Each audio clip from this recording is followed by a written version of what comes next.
नमस्कार, आप देख रहे हैं पुलिस महानगर। तो आइए शुरुआत करते हैं आज की कुछ खास खबरों से। एनडीए से क्या चाहती राज ठाकरे की पार्टी एमएनएस? सूत्रों ने बैठक के बीच बताई ये बड़ी बात।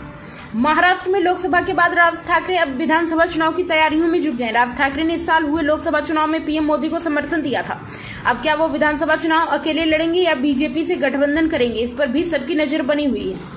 सूत्रों की माने तो राज ठाकरे एनडीए में एक बड़ी भूमिका सीटों के तौर पर चाहते हैं, क्योंकि राज ठाकरे ने जिस इलाके में भी एनडीए का प्रचार किया था उस जगह पर एनडीए को बढ़त ही नहीं बल्कि जीत भी मिली। जैसे ठाणे, कल्याण, रत्नागिरी और पुणे जैसे शहर में बीजेपी ने जीत दर्ज की। उद्धव ठाकरे के बयान पर करेंगे पलटवार। अब मनसे प्रमुख राज ठाकरे द्वारा पार्टी के नेताओं की बैठक बुलाई गई है। इस बैठक के लिए धीरे धीरे नेता पहुंचने लगे हैं।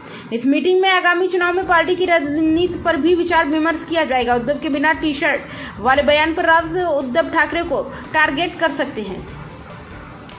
अकेले चुनाव लड़ेगी मनसे। महाराष्ट्र नवनिर्माण सेना अध्यक्ष राज ठाकरे अपने बेबाक बयानों के लिए जाने जाते हैं। कुछ दिन पहले राज ठाकरे ने विधानसभा चुनाव के मद्देनजर अपने पदाधिकारियों की बैठक बुलाई थी। इस बैठक में राज ठाकरे ने अपने दम पर विधानसभा लड़ने के संकेत दिए थे। उन्होंने कहा कि हम 200 सीट पर चुनाव लड़ेंगे और सीट आवंटन पर भी चर्चा करेंगे। मैं किसी के आगे नहीं बढ़ूंगा। किसी भी पार्टी का सीट फार्मूला तय नहीं है, इसलिए हम आपको बताना होगा कि हमारी पार्टी की भूमिका क्या है। हाल ही में देश भर में हुए लोकसभा चुनाव, इस चुनाव में मनसे ने कोई उम्मीदवार नहीं उतारा है। राज ठाकरे ने नरेंद्र मोदी को बिना शर्त समर्थन दिया था।